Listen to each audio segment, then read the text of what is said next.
need to acknowledge that this lecture was supported by the university's Visiting Artists and Scholars program, as well as the Visiting Artists and Scholars lecture series from the Frostic School of Art. The translation is, when people say that, it means we had to write grants to make that happen. So, there's some work in the background. Really excited to introduce the artist tonight, Sara Glupker.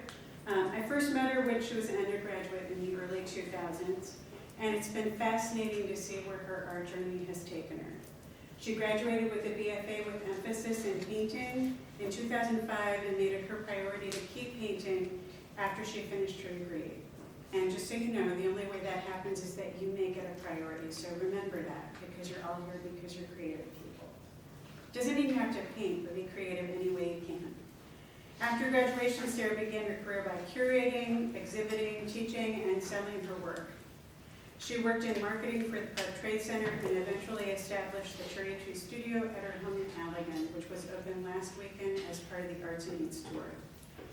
Sara's paintings are colorful, whimsical, thoughtful, and full of life. You shouldn't be surprised to walk into any place and see a Sara Glupker original on the wall. Her work is collected throughout Southwest Michigan and beyond. A particular note are all the paintings owned by Brownson Hospital. How many is it? I think more than 50. I thought so. Every time I go to get a blood test there, I make sure to talk to the staff about the paintings, because Sara's paintings are all over the walls when you walk into the area. And the people who work there really enjoy having the paintings in their environment. Sara also enjoys making commissions and collaborations with people, and she's always game to try something new. She's always growing and exploring. In recent years, Sara's also become known for the I Like Art podcast. This is a show for people who are interested in exploring the world of creativity and art. And in this podcast, she interviews artists from all over the world to give listeners a behind-the-easel look at the artist's life and journey, and different things that are also art-related. It also explores creativity in its many forms with hopes that the listeners will feel inspired to be creative in their own lives. This is a podcast not just for artists, but for people who want to explore this topic in a fun and new way, and it's got great resources in it. Sara will have a solo exhibition of her work here next fall in the Next Art Gallery to celebrate the 20th anniversary of graduating from Western with her BFA. This could happen to you sometime too. I can't wait to see where her creativity takes her. So I introduce to you Sara Glupker.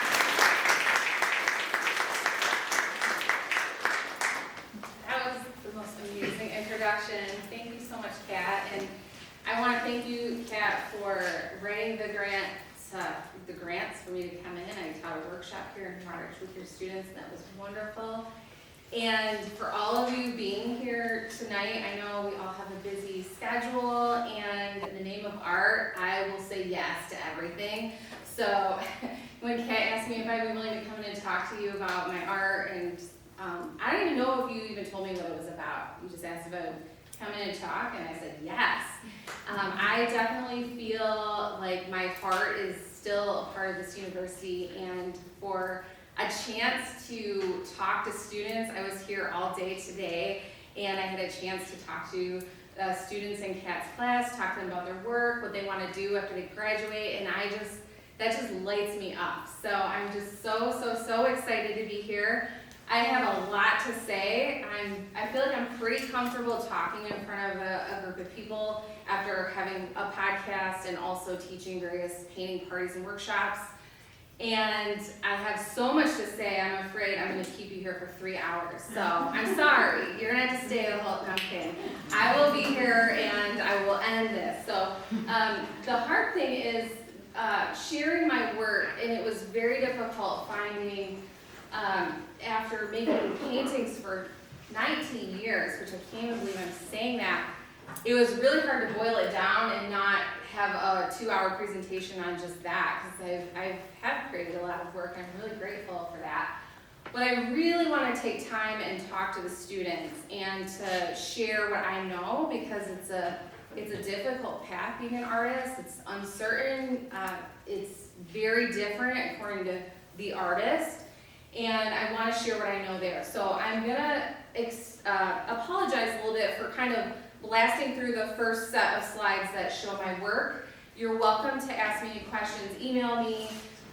We will have a little time at the end for Q&A, and I am happy to answer your questions there, or you can email me again. So thank you so much, and I kind of want to read the room. So who here is a current student at Western? Ooh, oh, I love this so much. Okay, I also wanted to know who I need to keep an eye on, because I know you have to stay awake, because this is for class, right? And I remember, do you want to turn the lights down? I did. Or not yet? Oh, you I did? did. Okay. I remember when the lights went down in the lecture hall, and I was back in Old Sangren, and it was like, don't eat lunch before you go to your class, because you will fall asleep. So, do not fall asleep, and there will be a test. So I'm gonna send a test to all the students after. I'm just kidding with that too. So thank you so much for your undivided attention and for this opportunity to share my journey and my art with you.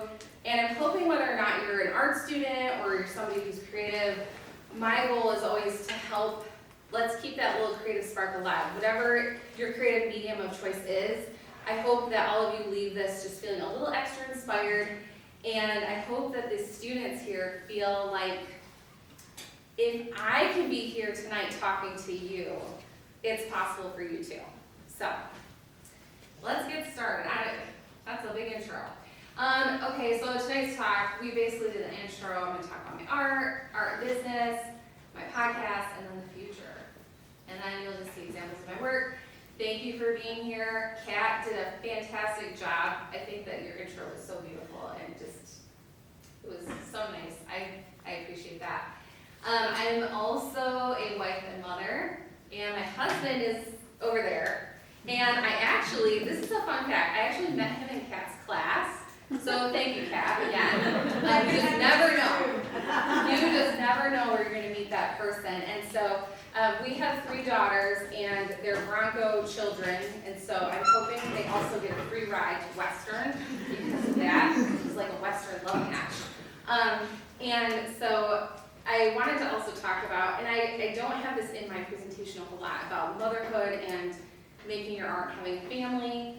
That's also a huge conversation topic too. So I already told you why I'm here. It's because they asked me and I said yes.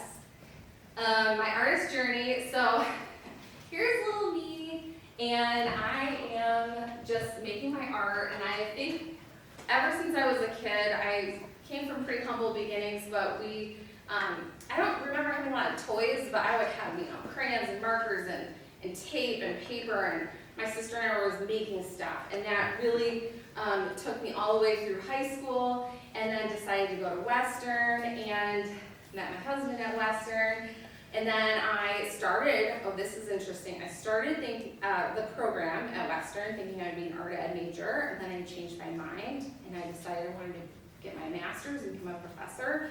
And then I changed my mind again, and then I decided I wanted to be a freelance artist and painter.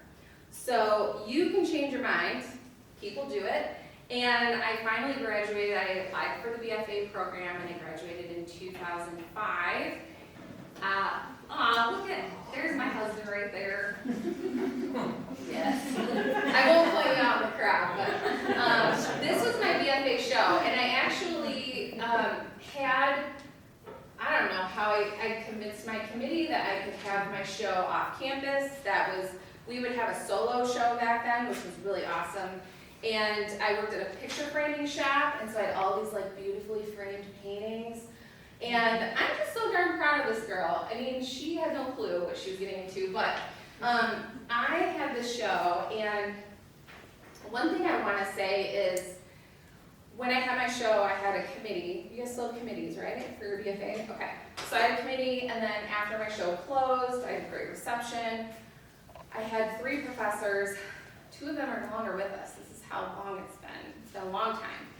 And the one professor who I absolutely loved, I know they gave me positive feedback, but the one thing that he had said was, I just want you to know that 99% of people that graduate with an art degree will never make art after they graduate.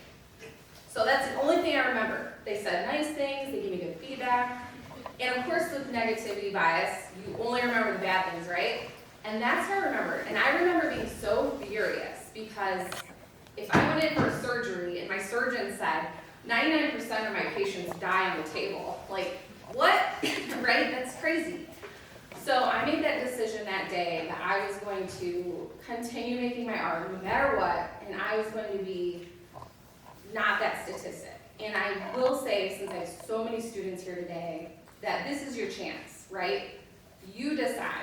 And it doesn't matter if you make your art, you don't sell it, because I'm definitely not here to sell or to encourage everybody to take this path. But you need to make your art no matter what. And we need to reverse that statistic. So it's 1% of the graduates don't make their art anymore. Okay? So this is my challenge to you because this is why I'm here. It's like, what in the world? And truthfully, I think that statistic was probably maybe in the 90th percentile. I don't know, but I definitely didn't love that. So I had my show at this Park Trade Center, and I immediately moved into a tiny studio there. Best thing I did was commit to my practice beyond graduation, decide I was going to keep making my art, and then have a spot where I could make my art. And it was $100 a month. It was a tiny little space, and I had one student who paid me $25 a week for private art lessons, and that paid for that space. This painting is very special. It was the first painting that I ever signed my name on, and it was part of my BFA show. That was my BFA show. These are all oil paintings. I would like to say that. I paint with acrylic now. This was one of my studios in the Park Trade Center. I shared it with somebody. These are more paintings I made, all oil paintings. I'm kind of flipping through fast again. I have 108 slides. I'm not kidding. I really overshot that a little bit. So my work, I would say I was very interested. At that time, I was very homesick, especially when I made my BFA show, and a lot of my work is about my childhood and my grandma, both my grandmas, and playing in their beautiful garden. My one grandma had lots of flowers in her yard. And if you will notice, not to go backwards, but I have this white 4-poster bed in a lot of my paintings.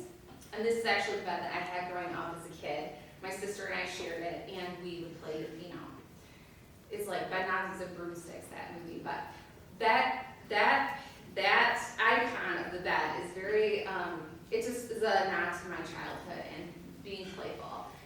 And I love texture, I love color. I was really in a bright color phase, and just had a ball, just kept painting beyond graduation. This is my first collaboration I ever did was with the Temple Vino Winery downtown, which is actually now called the Sit and Stay Winery. And I had a show there during an art hop. Their labels were kind of boring. I said in a very nice way, hey, have you ever thought about putting art on one of your labels? And we made this painting right here. It was a Pinot Noir, so we tried the wine. That was very fun, and then we talked about ideas, very bold, spicy wine. This was the painting I came up with. We tried it as like a limited batch, and the wine sold out immediately. So then I ended up making about 15 labels for their winery. So that kind of went on for a decade. I was making labels for them off and on. These are some of the paintings. Now, something I struggled with that I wanted to talk about is, you can see stylistically these change. They're not palette knife, thick paints, impasto, bright colored paintings. They're more traditional color palette, more representational. This is for a wild berry wine that they have. This was like a Glenn Miller nod to, it had the name Glenn Miller. It was like a Glenn Miller song for the wine title. And I really struggled with this at first because now I'm looking back, it's like, good job, beginner artist. You're an entrepreneur. You're partnering with this winery. You're making art for a client. That's great. And at the time, I thought, am I selling out? Am I making art that's so different than my art that this is a bad thing? And it ended up being such a good thing. And I learned so much every time I made a painting. I learned how to make paint. What does a raspberry look like? What does the Tuscan landscape look like? There are a lot of different things that I learned just by trying just different types of projects. Sometimes I'd try a project and it would backfire and I just wouldn't do that kind of thing again. So I moved a lot. I had 4 studios in the Park Trades building. This was a small one. And in fact, I think Ginger, I talked to your class sat on the floor of this studio about 15 years ago, and I talked to them, which is kind of cool. This was my first daughter. So after art school, got married to my college sweetheart, and we had our first daughter, and she would come to Art Hop. So you guys all know the Park Trade Center. It used to be open every month for Art Hop. And she's on this dirty floor. Like, what was I thinking? Anyway, she matches the painting so perfectly. Maybe I thought that would help sell it, probably. There's also this clothesline image that comes up a lot in my art, and that's a reference to my grandmas and my mom who hang their clothes on the line. It's a nod to that. So this was part of having my family start and then having my studio practice. And at that time, I also worked for the building doing their marketing. So I had childcare a few days a week. I had our daughter, and then we ended up having two, and that got a little more complicated. Also, when I was pregnant with Michaela, our oldest, I switched to acrylic, and I bought the nicest acrylic paint I could ever find, which is golden. And I'm not a brand rep yet, but I love golden paint so much. And I think their paint is so vibrant. It looks like oil. I feel like all of these kind of look like oil paintings, but they're acrylic. This is actually oil. So I guess I was kind of doing both. But as you can see, I have very whimsical, Van Gogh inspired, impressionist kind of art. Okay, so this is me when I was 30. I'm 42, in case you wondered, how old is she? And I'm working for the Park Trade Center. And we had this 30th anniversary celebration that we put together. It was wonderful. And I'm actually pregnant in this picture with our third daughter. And I loved that job, but it was getting to the point where my studio practice and family, and it was just a lot. So I ended up moving out of the Park Trade Center, moving my studio home, and we rented this farmhouse. And my studio was basically this like little nook off the kitchen, and this plaid wallpaper. It was like one step forward, two steps back feeling. And then we had, like, here's my girls, and Allie, who's here, and we were painting, and that was basically our studio. It was like the kitchen or the living room, wherever I could make it work. I actually couldn't find a lot of images of art at this time, because I think I was just so busy. I did paint a mural for Bronson. I was pregnant with Allie when I did that. I wanted to show this because at that time my studio space was limited, and I had a baby at home, and I had these scraps of canvas. So I made these little ornaments, and I did a show at Bell Brewery and made this like pillow, and I really kind of embraced my crafty side, and it was just enough to keep my creative spark going.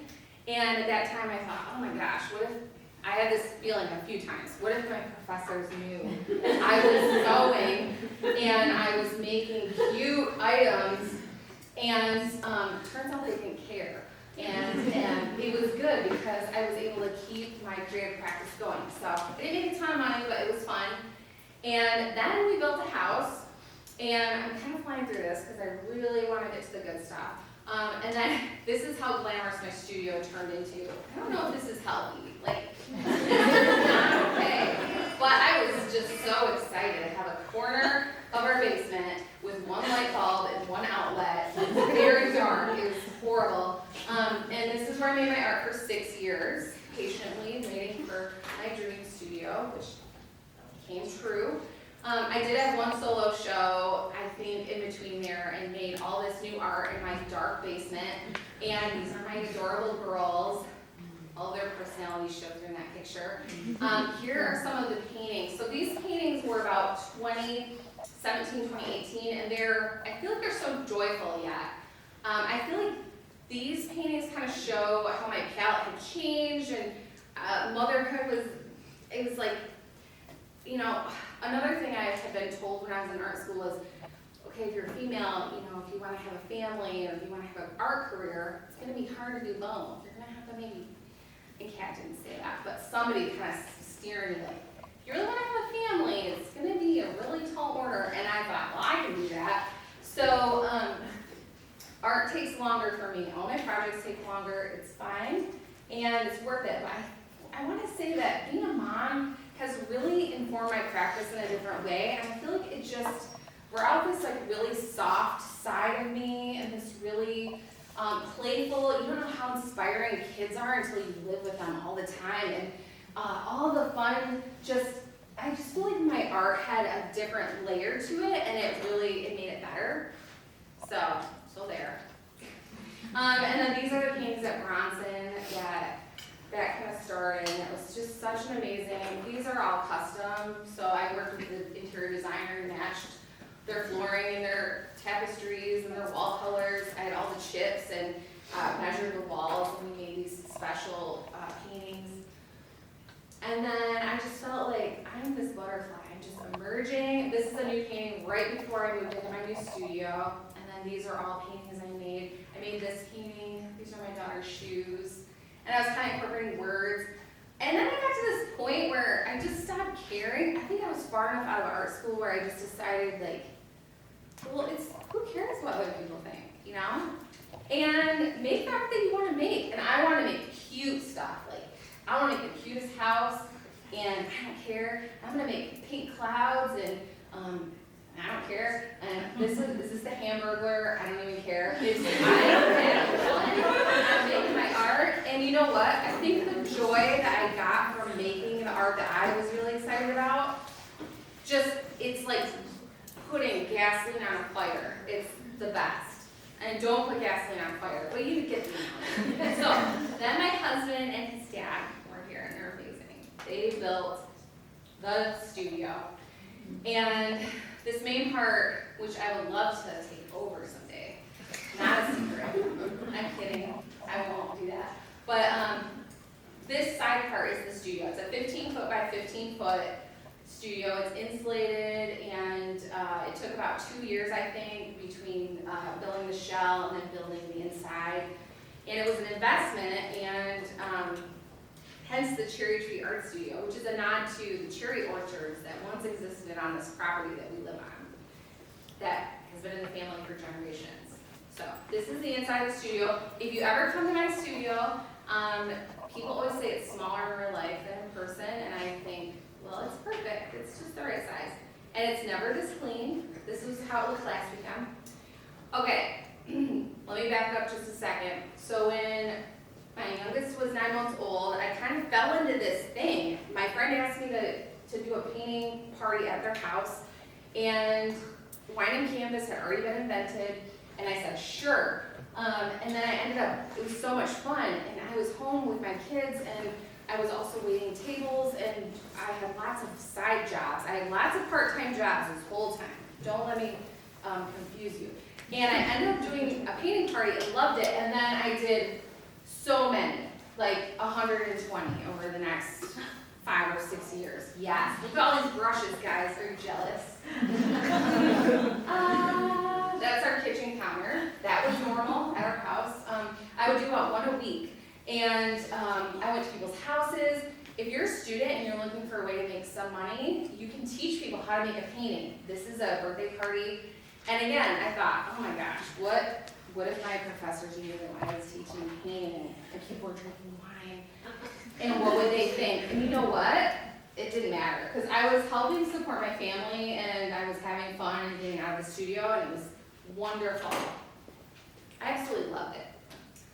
Then 2020 happened, and most of you probably don't know who this is. It's Chris Farley, and he shut it down. No, it's not his fault. But so 2020 hit, and I had so many events. Like I could take a group of 52 people and sell out a party, and I had people that would like go to this party and they would go to my other ones. It was crazy. And I had all these parties lined up. It was 50% of my art business. Then this happened, and that completely shut it down. And it was very sad, but it ended up being good for me because my family got busier, and I moved all of my art stuff online. Before that, I didn't have a website for many years. This is my studio. This is, sorry, Kevin. This is Kevin.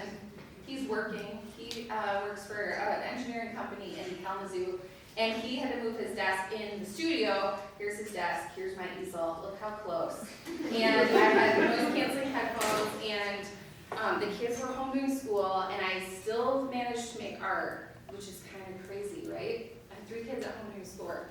We also had fun. We painted in the studio, like it was like a Friday, we painted these little things, and I just thought, you know what, we're gonna make the most out of this. We made this little sign for the road.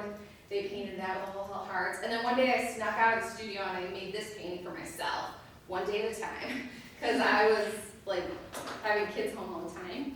And we also had a garden, and it inspired my art. So I had this like beautiful moment with my art during that period, and I was really into florals and just beauty, and I wasn't even sure why. I just really was captivated and wanted to make beautiful paintings and pastel.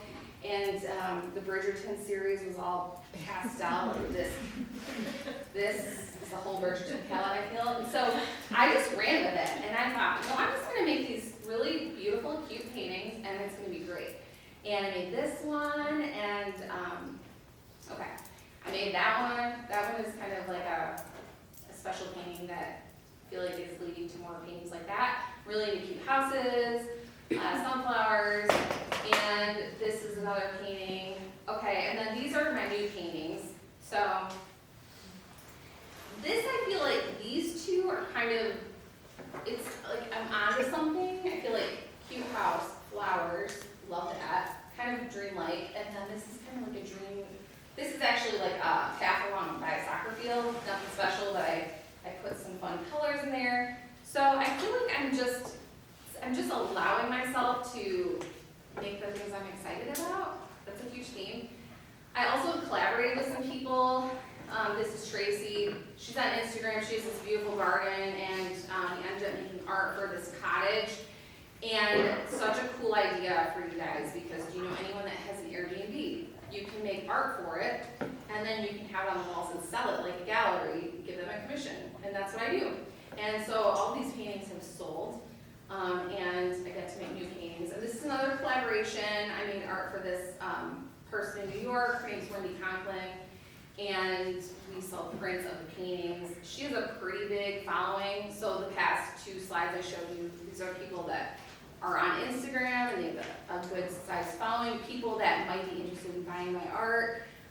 We fit well, and all I did was ask. So I just asked, like, hey, would you want to collaborate? I also make calendars. Again, I was worried that my professors would be like, why are you making a calendar for your art? But I've made 12 now, and it's been a really fun project. And I got back into watercolor. I experimented with gouache. Those are all fun things. I did plein air painting. I'm just kind of like saying yes, you know, this sounds good, I'm gonna try it. This was on Mackinac Island. I was invited to paint during this garden tour. It was really awesome. And this is the front lawn of the Grand Hotel. We had this like reception, and it was very dreamy. This is some new work I made this summer. Really into bright, vibrant colors. Again, I have this style, and then I have this style. So these are the last 3 paintings I made. So I really wrestled with that. I kind of want to show that is that it's okay to have more than one style, or you could make ceramics and you could have photography. You can do many things, and it took me a really long time to just allow myself to explore and play and try different styles. So I have this style, and I have my other style. Here's my family now. Wouldn't be here without them and their support. And so now this is for the students. So what I want to say is I bought this little canvas in a shop in Gwen City. I'm from the Petoskey area, and I bought this before I graduated from college, and this little canvas has followed me everywhere I've had a studio. And that is something that I just want you to think about, especially if you're a student, is it's so unknown graduating with an art degree, but if you can just visualize what you want to do and just take those little baby steps, even if it's 15 or 20 minutes here and there to do your projects. Those little steps lead to hundreds of paintings, right? And it's amazing what you can do. So you just kind of have to feel your way through it. So since I graduated from Western, I've had a lot of part-time jobs. You can read all of them. And I didn't go full-time as an artist until September of 2020. And there's no shame in having other jobs. In fact, I think it has been really good because working by yourself in your studio every day, all day, can be very lonely, and it can be hard on your mental health. So, for instance, when I had a job and I was waitressing, I loved that because I was out in the public talking to people and running around and getting exercise and making some money, and not having as much pressure on my art was really such a gift. So I want to say when you graduate, if you have to, like, you need to pay your rent, you need to pay for your life. You can't live out of your car. You need to put yourself in a safe place so that you can feel safe, and then you're going to feel creative. Because if you're feeling anxious and you're unstable, or you're waiting for the next painting sale, that's a really hard place to be, and it's very hard creatively. So, this I'm going to cover more with Ginger and Nicole's class, but there's a lot of ways you guys can make money as an artist. You can read this. When I graduated from college, pretty much it was you graduate, you try to get into a gallery, and then hopefully the gallery loves you. You make the work, then you get into the gallery, and you sell your work. Well, now there's so many other things you can do. When I graduated, there was not such a thing as a podcast or a blog, I don't think. That's in 2005. I mean, I didn't know about blogs. There was not social media. There was email, but there's so many things that you can do now. It's amazing. Podcast and video editing, I know there are artists that would pay college students for that. Or can you build a website? I just had someone ask me last weekend, hey, do you know someone that could build a website for me? So these are good skills to have if you can learn any of these skills while you're here with the professors and the resources you have. You can make some money, and that can help support you as an artist. I don't want to go through this for too long, but basically my income is diverse, and a big thing happened between 2022. I was actually shocked when I made this little pie chart because I didn't think that I would have 62% of my sales from original paintings, but my exposure and my audience had grown a lot from this year to this year, working with those partners and those collaborators, and it brought people to my art, and I was kind of not verified, but it's like, hey, this is an artist that you can actually trust if you buy something from her. So working with people and collaborating with them gives you the street credit to grow your base or grow your audience to get new collectors and all that. So there's a lot of ways that you can make art, or you can make money with your art. And 2024 is going to look way different. And I also will say I've been able to top the last few years. I've been able to make more every year, so it's grown. In simplest form for the students, I want you to make your art. This is like bare minimum, okay? You graduate, you have a full-time job. I've been there before. Make your art as consistent as possible, and I'm not saying make it to sell it. Like, you need to make your art because it's a part of you, and it's a part of who you are. And if you keep it all bottled up, it's not good. Then show your work. So you need to get your work out of your studio, whether it's on social media or in a show. You need to get yourself out of your studio. You need to go to museums and galleries and the local shops and talk to people and tell them you're an artist. I mean, all of these things mean so much, and there's so much magic when you get out of your comfort zone or your studio, truly. Pay attention to the seasons. For instance, if you have a baby or you have someone you're taking care of, or your life situation is different, work in a sketchbook. So there's a lot of things that you can do just to keep that consistency, because once you stop creating, it's kind of like when you go to the gym, and if you stop going to the gym, it's really hard to get back into the gym. Same thing with art and creativity, at least from my experience. Andy J. Pizza, I love his podcast so much. He says, assume no one is coming. So post-graduation, this is kind of sad, but it's also, it's like, no one is coming for you. No one's gonna knock on your door and say, hey Sarah, we wanna give you this great opportunity. I mean, that happens, but what you need to do is put yourself out there, make your work, and ask. And I swear, a lot of these opportunities I've had, probably all of them, I've just asked people, like, hey, would you ever want to work together? I think what we create would be really cool. Mindset is important if you're going to be a professional artist.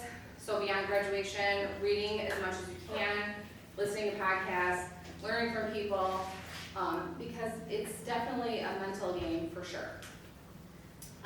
You guys can screenshot this. And also if you have professors here who wanted you to be here, I can send you a PDF of resources. But if you're gonna read 3 books, like I graduated, I didn't like to read, I just want to read the Harry Potter series, and that's it. But I ended up, successful people, like millionaires or whatever, they read all the time. So these are the books you need to read. Just read these 3. That's all. And then extra credit is down here. These are all really good. There are more books. There's so many books, but these are some good podcasts. I highly recommend this one. And Kat, I interviewed Kat in an episode. It's really good. All right. So I want you to think about when you graduate. Okay, your professors. I was also very mad. So when I graduated, my friend and I, we were kind of mad. We're like, we're graduating, we don't even know what we're doing. I will say that professors are doing a much better job preparing you for beyond graduation than when we were there.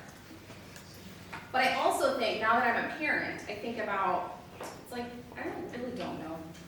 Earmuffs, Allie. As a parent, you don't really know what you're doing. You are doing the best you can. So I think about that with my past professors, and they taught me everything they knew. They did everything that they were according to the curriculum. Excuse me. They did everything on the syllabus. And there's no form of training that's going to prepare you for this. So I want you to think about these cracks. And when you graduate, the cracks are quite big. They're bigger. Okay, blow it up. You need to kind of figure out, like, where are the gaps in your education, and just totally love your professors for what they've taught you. But then, for me, it was like, I'm not a tech person. I don't know I can barely email. Okay, well, technology is such a huge part of what I do now because I sell my work online. P.S. Right now, I'm also not represented by a single gallery, so I'm selling my work online with my collective base. But I had to learn how to embrace technology. And I have a podcast like that. By the way, this is not that hard to figure out. But think about where the gaps are in your knowledge. Think about, is it technology? Is it talking to people? Is it being consistent creating your work? Is it marketing? I mean, there are YouTube videos, books. There are people you can reach out to. But I hate to tell you this, but once you graduate from college, this is like only the beginning. And if you really want to succeed, you're going to have to just plan on keeping on learning forever. There's so much to learn. There's so many things that we can learn. And I'm not just talking about your own studio practice. I'm talking about just your gaps in your knowledge in general. Okay. Also, don't do this alone. Reach out. There's local community, online community. I'm a member of an online community called the Art Queens. It's amazing. But you need to be around people that are also creative and making art or doing similar things to you. Because you can have a very supportive family, but it's hard to understand the psychology of what it is like being an artist or being a creative person and trying to make a go of it. My mantra is my best work is ahead of me. And I really struggled with that for many years, especially after I graduated. I thought, oh man, I made this beautiful work in art school, had this great show, actually sold like half the show that night. It might have been my cute dress. I don't know what it was, luck, but I had success. And then I was worried. Like, what if I don't ever make a good painting again? And so this is actually on my easel and I read it all the time. Feel free to take it. And then also, I want you to think about the power of your degree. I think the artist path is difficult, whether you're self-taught, whether you went to art school. Nobody comes out unscathed without wounds. It's a challenging thing to do. So just know that your degree here is, and the university's not paying me to say this. I just want you to know that your degree can help you get a job in a lot of different areas, maybe not even pertaining to art. Your degree shows people that you're committed and you can figure things out and you can learn and you have dedication. Your degree, you're here and you're making connections hopefully, and you're building a network of people that you can rely on in the future. There's so many things. So I just want you to be really proud of yourself that no matter what your degree is, because technically people who buy my art don't ask me, do you have a BFA? Do you have a BA? Do you have an MFA? You're a full-time artist, how many hours a week do you work? Nobody asks those questions. They just like the work. So important. Are you guys familiar with Banksy? You get tired, learn to rest, not to quit. Very important, because you're gonna get really tired. You're gonna wanna quit. All right. When I graduated from art school, I had this idea that I was like this butterfly, and I was in a cocoon, I was all cozy, and then I was spreading my wings, and I was flying. I think that's really cute. One thing I didn't realize is that butterflies are very fragile, and I just heard recently on a podcast, I think it's like 10% of caterpillars actually become butterflies, which is better than 90 or 1%, 10%, but I think that analogy is okay. But, do you guys know what this is? It's a cockroach.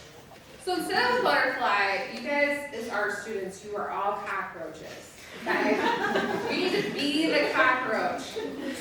Bear with me. Cockroaches they're pretty smart. They're indestructible, okay? So you submit your work to a show, you get rejected, which happens a lot. Someone tries to like step on you. You are a cockroach. I actually tell myself this.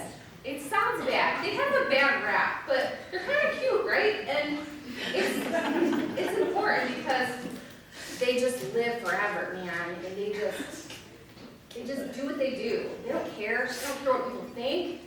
And trust me, I've been rejected. I've been told no more times than I can share. And you just have to like get knocked down, get back up. Eat some trash. Just kidding. Be the cockroach. It's kind of weird, but it makes sense to me. So as a student, what lights you up? As far as your art, I had so much fun talking to students about this today. It's like, okay, this was the assignment. What are you really excited about? For me right now, it's like shiny objects, costume jewelry. It reminds me of my grandma's abandoned houses and flowers. So just imagine what I'm going to come up with here. Some pretty shiny art. What excites you? What are you obsessed with? Very important. These dreams are planted on your heart for a reason. You are a creative person with a gift, and it's not like a bad joke or like a cruel. There are times when it feels so quiet. I know I've had times where I feel like I'm sharing my work and nobody responds. Or I had a show and not a single piece sold. Or I tried to launch an online art camp for kids and not one person signed up, and I spent all this time like figuring out how to set it up.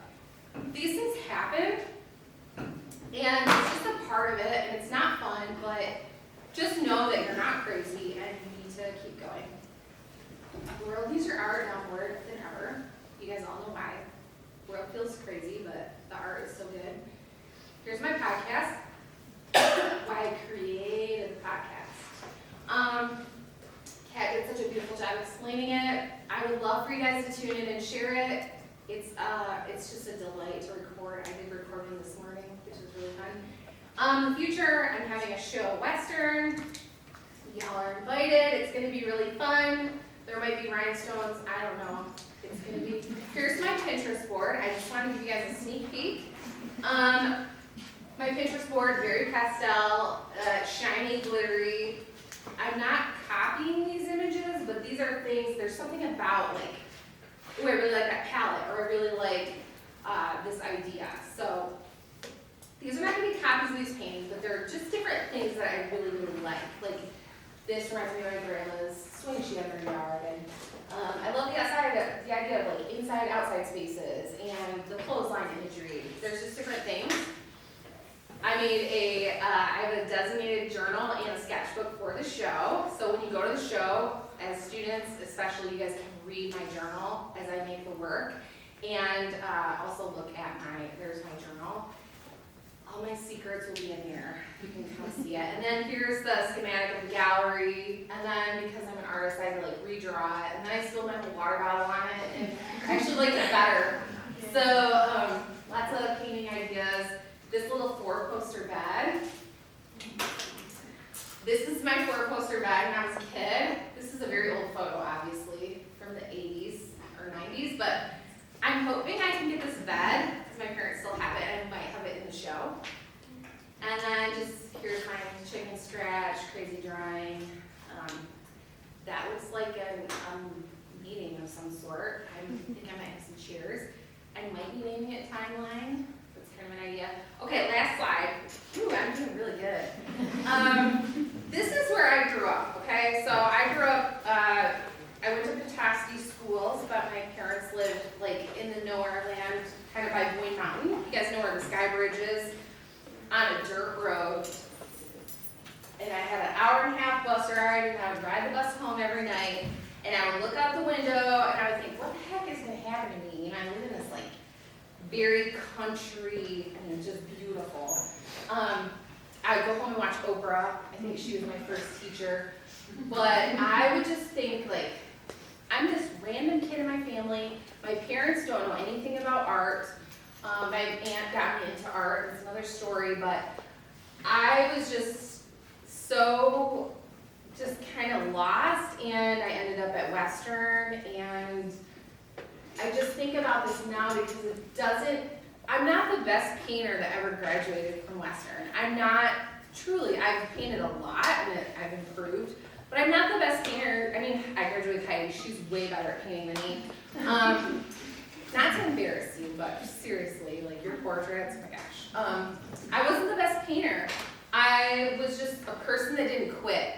So that's the difference between me and you guys, is if you can show up, if you can keep going, you could be the person presenting at your school or somewhere else. You can be the person inspiring the next generation. I'm not special. I didn't come from a rich family or a very artistic family. I was just some kid that liked to make stuff. So I wanted to think about that because it doesn't matter where you came from. It just matters like how passionate you are and how much you want to do the thing you want to do. So I think that's pretty cool. All right, here's my contact info. If you have any questions, you can email me. There's my Instagram handles. I'm on Instagram more than Facebook, truthfully. I like to share my stories. I have a website. I'm also starting a Substack, and that's like a newsletter, blog, had a baby. And I'm going to be sharing my whole process of my show on Substack. And you guys are going to you can subscribe to that. So if you want to join my email list, you can go to my website and sign up. I have cards. I have free postcards for you guys. And I absolutely love talking to you. I can't believe I got through 100. You're all going to need a nap after this. I guarantee it. It was just such a pleasure talking to you and sharing my art. Really, thank you again.